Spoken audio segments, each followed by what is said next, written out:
Okey, lagi satu masalah yang biasa dihadapi oleh customer ialah bila baju ini mesin ni sedang berjalan, baju sudah dibusing, air sudah masuk, air akan kadang-kadang keluar dari sini. Apa sebab dia?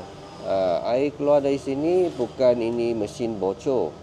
Bukan masalah mesin. Sebenarnya biasanya masalah itu adalah berpunca dari baju yang terkepit. Bila you masuk baju, kalau dia terkepit dekat sini saja, satu helai saja, sama ada pantry ataupun sabun tangan ke apa, bila dia kepit dengan pintu ini, dia akan dia ada gap dekat sini. Bila ada gap, air akan keluar dari bocor dari sini. Jadi pastikan bila you masukkan baju, you kena masuk sampai habis. Okey, baru tutup pintu, kunci pintu.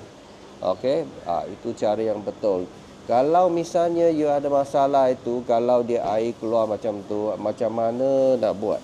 Kalau bila cuci sudah start, pintu ini tak boleh buka sebab ini sudah dikunci.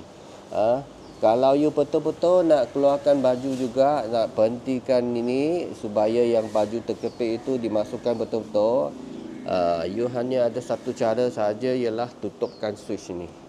Tutupkan switch ni, you kena tunggu sekurang-kurangnya 10 minit baru boleh buka pintu ini. Kalau kurang dari 10 minit, dia tak akan buka kunci.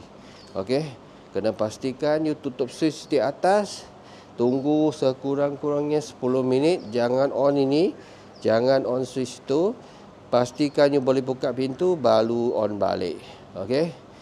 Lepas on balik, betulkan baju, masuk baju betul-betul, kunci betul-betul, baru you on balik, kemudian masuk token sekali lagi, baru boleh berhentikan tu kebocoran.